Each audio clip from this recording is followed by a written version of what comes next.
first of all, I'm a local mum, resident, lived in Billingshurst 3 years, and I'm really upset to see the likelihood of fracking really close to the village. I think there's a lot of people in Billingshurst don't know anything about it, don't know that it's happening so close, don't know the effects, and why a lot of us really don't want it to happen anywhere near here, or anywhere, let alone near us. So we've got a few people here tonight to talk to you. Brenda Pollack from Friends of the Earth is going to give a really good talk about the effects of fracking. Tony Whitbread from Sussex Wildlife Trust is going to give another talk about the effects of wildlife. And then Darius Sassi, local Green Party candidate, is going to give a presentation of Martindale's extensive research into the Walker Bridge site in particular and all the effects on fracking. So sit back, take in all the information. We're going to pass around just a piece of paper with your email addresses on and information for any further information. Teas and coffees outside. We'll be filming the event as well, so if anyone doesn't want to be filmed, although it'll be the backs of your heads, just kind of watching what goes on and maybe sitting on the side. And then we'll have a question and answer session afterwards for any further questions. Was anybody here tonight that was here at the meeting a few months ago, at the end of last year? So some of this might cover some of the same. I know you were, John, put his hand up. Some of this might cover some of the same ground, and it's just an introduction, but also to give you an understanding of why Friends of the Earth at the national level is opposed to fracking. When you hear the third presentation that Darius is going to do of Martin's slides about the Walker Bridge site that have the same, particularly you'll see why we're focusing so much on fracking, even though at the moment it doesn't seem to be that fracking is happening, just in case you're confused on why we're talking about fracking so much.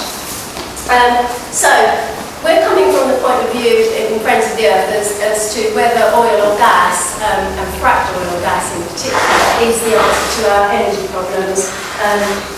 And I'm going to do a presentation that sort of talks about it from our point of view, and obviously we are one-sided and you're welcome to ask me questions. And I must say also that I've been at a number of public meetings in the last 2 years where villages and people have organised these types of companies have tried to get the industry to come, or the Environment Agency or the government to come and speak, and they're very, very reluctant to be on the platform with us. And it's a real shame, because sometimes I think it would help balance some of these meetings better, but it's one of those things that are quite difficult to get people on the platform to discuss. So we're coming from the position of the fact that we think it's a much too risky prospect, fracking. It's a gamble we don't want to take. I've got a table over there in the middle of that section, and John, my friend, is sitting, which has got some background briefings on this and a two-side briefing which summarises some of what I'm saying as well, if you're interested afterwards. I'm not going to go into the sort of the detailed technical side of what fracking actually is, because Sue Taylor, who's from Morgan, who came and gave a talk a few months ago, did a quite detailed, really good presentation with a little video from the industry on that. And if you want to know more, it's something you can easily look up. But I'm sort of assuming most people know what the process is. Does anybody would want me to just describe that on you fairly clearly? Anyone might want to just say what it is? No? Yes? Yes? Is that a yes? Yes, okay. Very briefly then, as you can see from this slide, there's a vertical pipe as well as a horizontal pipe. Fracking, which is also known as unconventional drilling or unconventional gas or oil exploration, usually has a vertical or some sort of vertical well. And the reason why it's different from conventional drilling is that it's not just, the oil doesn't come up or the gas doesn't flow naturally. They have to force it up using high pressure and chemicals and sand, or a mixture of sand and other sort of small rocks, in order to get those fractures to happen, or if there's fractures already there, to make sure those fractures open more to allow the gas or oil to escape. So that's the sort of basic guide to what fracking is. And it happens, this isn't to scale, it happens at a very deep level, thousands of feet underground.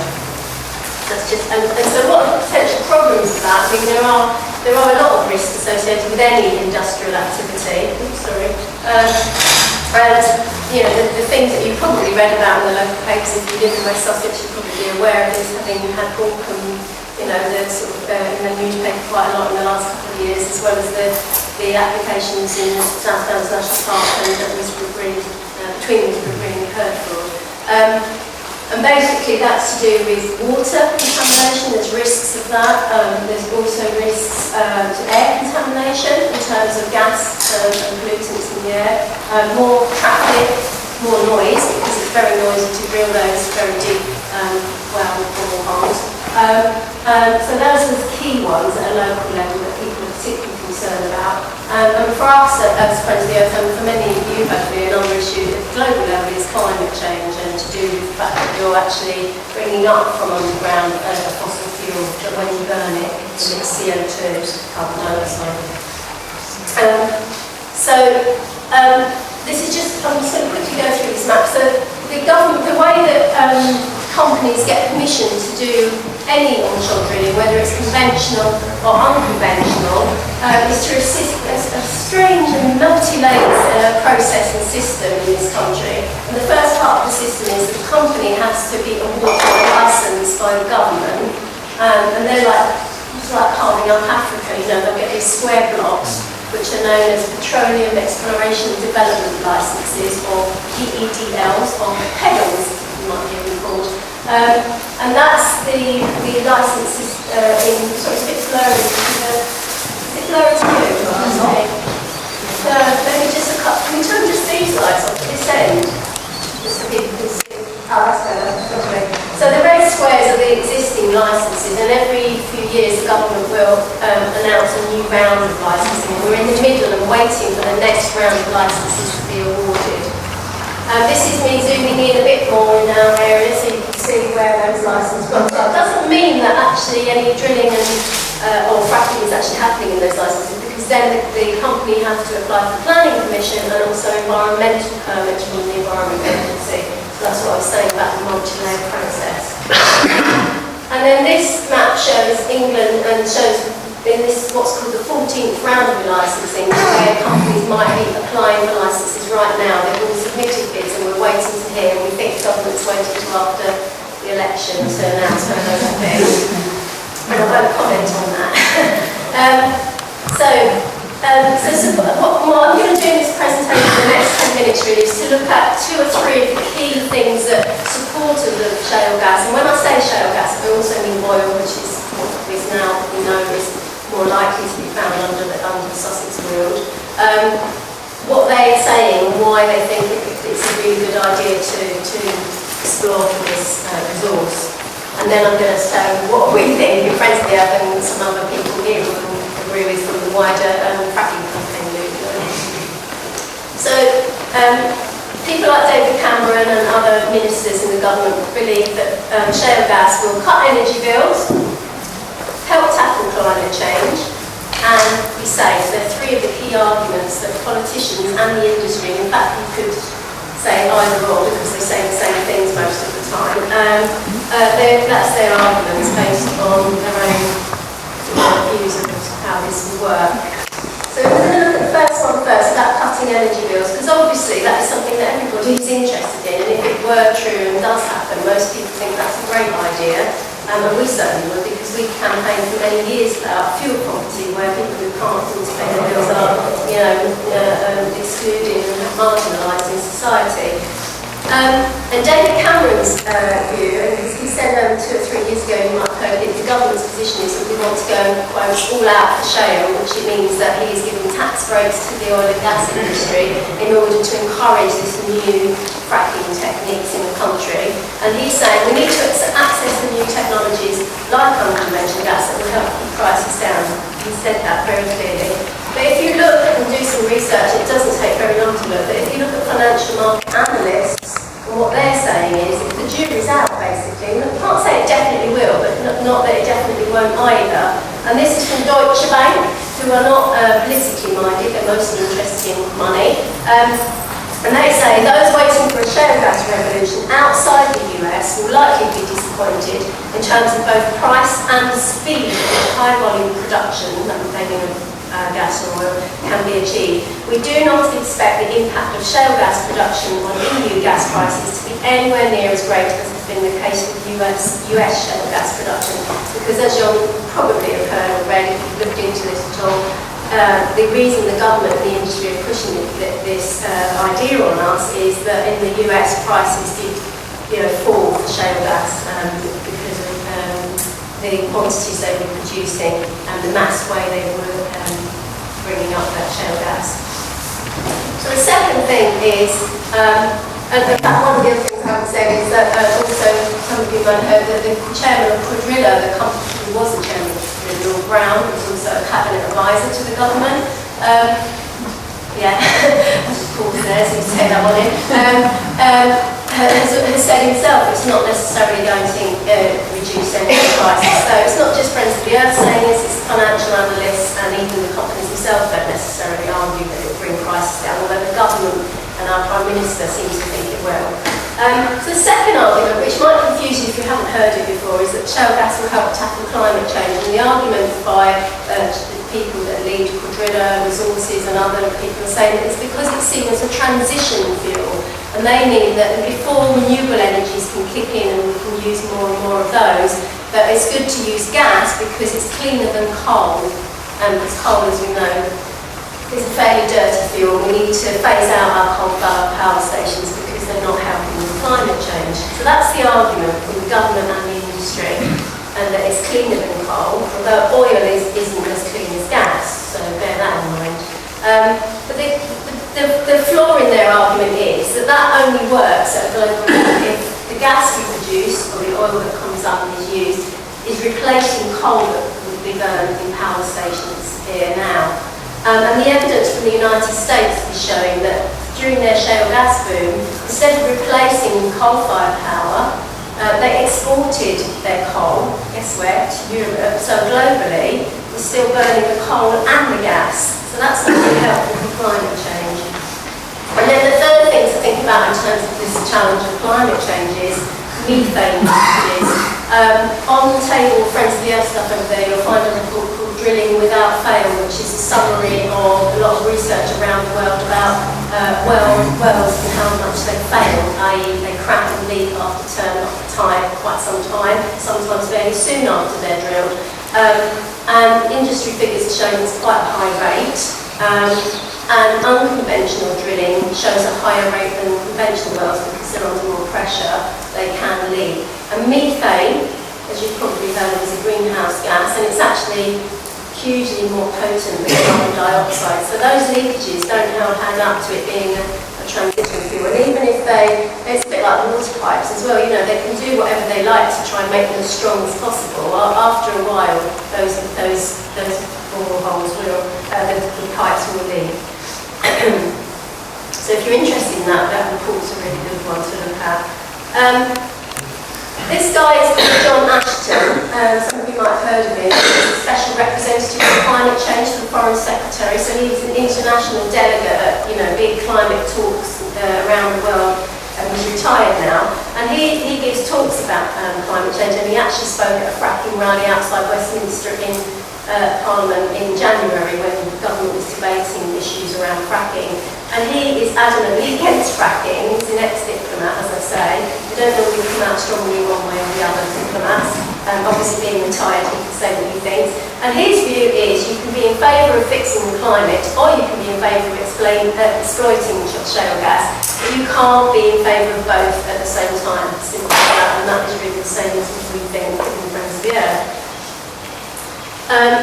So the next slide about climate change is about the issue we have with it, with the promotion of shale gas in the industry and the tax breaks the government is giving to that industry, and the sweeteners that it wants to offer to communities to take this in their areas, is that while they're pushing this dash for more fossil fuels, renewable energy techniques are getting mixed signals. Companies that want to invest in clean, green technologies get mixed signals. So we see people like Vestas, blade manufacturers, wind turbines pulling out in Kent. It's a hugely competitive market, and they are also looking to government policy as much as anything to whether they invest in the UK or elsewhere. And so we've got a problem there if we want to ramp up renewable energy while the government is also pushing fossil fuel industry. So it's not just us that thinks this. There's an International Energy Agency, which is a conglomeration of government bodies around the world, and they have said that increased use of gas could muscle out low carbon fuels, such as renewables, from the energy mix. So, that's one of the issues that I think is a really key one for us around climate change and the fact that it's undermining renewables.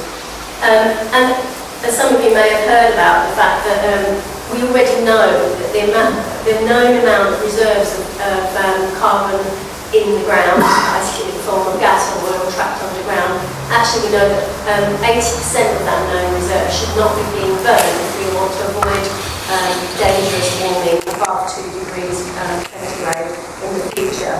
We're already heading on course to go to that 2 degrees, probably above that, by the amount of pollution we create in our everyday lives of using cars, using electricity. And so we just think that actually chasing this ever more difficult to reach oil or gas is not sensible if we're really serious about climate change. And then the third argument put forward that I'm looking at from the industry and government is about safety.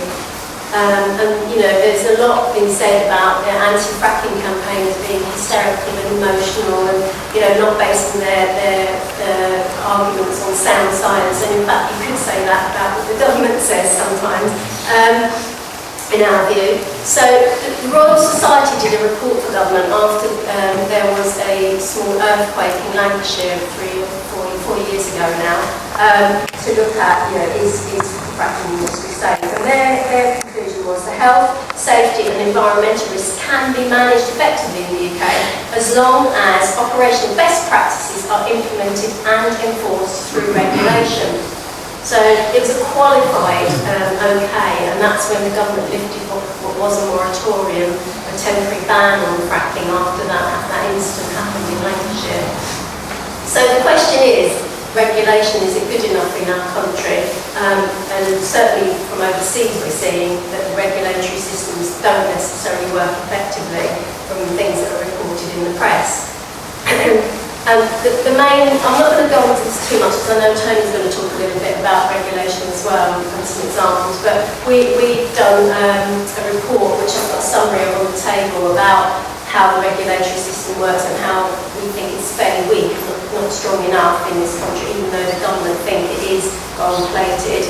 And one of the things that we're saying is that it relies far too much on the industry itself marking their own homework. So, for example, the well that was bored at Balkham, it was seen as a conventional well because it was a testing phase and the health and safety executive and the environment agency had to treat it as a conventional well, even though we know it's in an area where it's likely that they will need to frack to get to the oil or gas that's underground there. So at the phase at the beginning, like here, the companies will only apply for conventional usually now, especially because of the deep popularity of fracking. And at that stage, the health and safety executive didn't visit the well ever at Balkham. And when I challenged them and asked them at a public meeting about that, when they were speaking at the Hampshire County Council arranged, they said, well, that's because it's a conventional well, and the company does submit records every week about the pressures and anything that's going wrong. We will be alerted by the company submitting their reports. Up to you whether you think that's strong enough or not. So going back to UK energy policy, there's a bit of a dichotomy. On the one hand, we've got something called the Climate Change Act. We're part of that movement globally, and the UK government was very proud to have that law enshrined that said we must reduce our emissions. And at the same time as they've got that, they also want to see more fossil fuels in this country, which to us doesn't really seem to make sense, which is why I put this cartoon up, because it seems to be strange mixed messages coming from government. If you look online, you'll find quite a lot of examples of problems, let's put it mildly, with fracking in America. This guy is called Ray Kemble, and people there have been treated really badly. There are huge issues around their water sources, supplies, which are different here because a lot of the people that are in farming or remote communities in America rely on their own water wells for water. So that is, different to the sort of supply system we've got here. But basically, a lot of the evidence also is very difficult to get in the US because it's not necessarily monitored. And what will happen is often the companies will put in place private agreements with those farmers or households to supply them with trucked-in bottled water if they've got a problem with their water and it is discovered. And they are, signing an agreement that says they won't take it any further once they get their water. Well, if you were living there and were offered that sort of deal, what do? You either move or you don't have the water, but then you try and sue them, but then you've got to have, think about taking that whole case through the courts. And in fact, about a year ago, last May, there was a case that actually did go through the courts and the family were successful in suing the company. They decided not to accept, be quiet about it. But there's lots of evidence that I could talk about for quite a long time, which I won't now. But basically this guy, he's outside the United States Environmental Protection Agency, which is the equivalent of our Environment Agency, which has taken a long time and had a lot of cases to deal with, and complaints, particularly around water, but also about air quality, because of causing problems to children and grown-ups' health in areas like Pennsylvania, where there's been mass fracking. And again, it's not just Friends of the Earth saying this. The United Nations Environment Programme, a year and a half, maybe 2 years ago, did a huge report looking globally at the evidence on fracking to see, is it really this risky? Is it really a problem? Or should do we need to be calling a halt on it, or what should we do about fracking? And their conclusion was, in very careful language, was that fracking may result in unavoidable environmental impacts, even if the gas is extracted properly.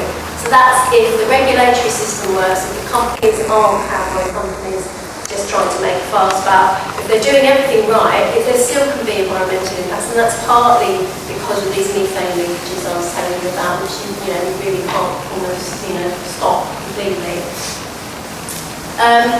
So I just wanted to add on a couple of other things and then we'll nearly finish. So one thing that I've seen the industry say a lot, and you'll see the BBC and others reporting a lot, is that we've got a very proud history of oil exploration in this country. In Sussex, you'll be aware of that, possibly with wells in places like Singleton and other places dotted around the country. There are nodding donkeys with conventional oil extraction happening, and the industry like to sort of fudge that with this new technique, and they'll say we've got an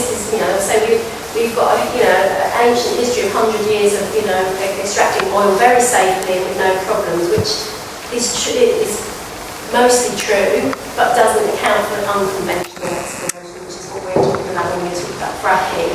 And there have been claims a couple of years ago, ministers and the industry saying that there already were 200 wells that have been fracked in the UK. You don't hear them saying it quite so much now because quite a few people write vote letters and try to get to the bottom of this figure to find out if that is true. And that we do have, that's the point about the track record. We do have evidence now in a letter which is online on one of the anti-fracking campaign websites, in a letter from the Department of Energy and Climate Change, actually admitting that there hadn't been 200 wells fracked as far as they're aware, but the only high volume well fracked in the UK was at Preschool in Lancashire, and that's the one that had the small earthquake. So I think that's important to bear in mind because there's a lot of spin goes on in the press, which is purposely manufactured in my opinion from the industry. That bottom picture, in case you're not aware, and I just want to make sure, that is a picture of well pads, fracking well pads. That's what they look like, because you need multiple well pads. Once you've done your one fracking operation, after a year to 3 years, those wells will dry up. They'll be pumping forever, and not as long as conventional wells usually. So then either at the same time or after, they'll then sink another well and another well. So that's the sort of landscape that you'll see with mass fracking well pads in, I think that one's from Pennsylvania, but I'm not sure, I spoke to on that, I can't remember where I got it from. That's the sort of landscape that they're saying. Some people say it's like a Swiss cheese, and do we want that in the Sussex countryside? I saw an interesting presentation. West Sussex County Council did an information day in Chichester. Did anybody here go to that? We had like a few years. The geologist there did a really interesting talk from, I think it was from university, I don't know if you saw that with you.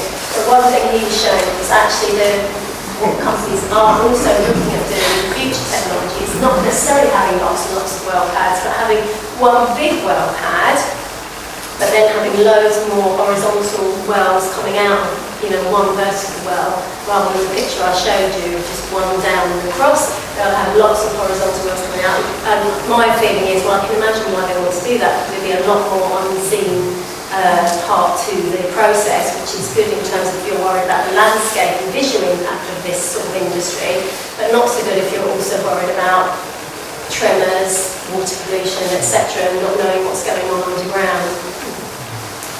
So I'm just going to speed through these. So from our point of view, actually there are lots of solutions. We don't need to be trying to get this shale gas all out the ground. We all need to be aware that we need to use less energy. Energy saving measures like insulating lofts, etc., can save households over £300 a year. It just makes economic as well as environmental sense. And obviously, from the point of view of renewables, we've got a huge resource, especially along the south coast. We're one of the sunniest parts of the UK. We should be seeing far more solar panels up on roofs, and also wind, both at sea and onshore. We could make a huge contribution to our energy system, because we do need to change the way we do produce our energy as well as using less. I'm going to skip through this because I'm going on too long. This is a campaign we're running to try and get more support from the government for solar power on schools. Because at the moment, the schools can't borrow money to install upfront solar panels, which is rather mad. And we tried to get the government to change that, and they haven't. But we are helping the schools where they want to install solar. And my last point is that so David King, who used to be the chief scientific advisor to the government, has said climate change is not the biggest challenge of our time, which you think sounds quite odd. Why isn't it? Because he said it is the biggest challenge of all time. So that's the overarching picture that this is all set against. That obviously you're probably more interested in what's happening on your doorstep, but obviously climate change is happening actually to all of us, and we need to bear that in mind when thinking about what we're doing, whether it's fracking or not fracking. Sorry, Sir David King. That's the end of my talk for them. I'm happy to take questions. I've sped through quite a lot. I just also wanted to say, Friends of the Earth has just recently brought out a little poster that if people are against fracking, they might want to put in their window because of the election, and it's saying, I'm not backing fracking. And if you get any canvassers calling at your door, you want to put one of those in, some of those on the table. That's our website online. Thank you.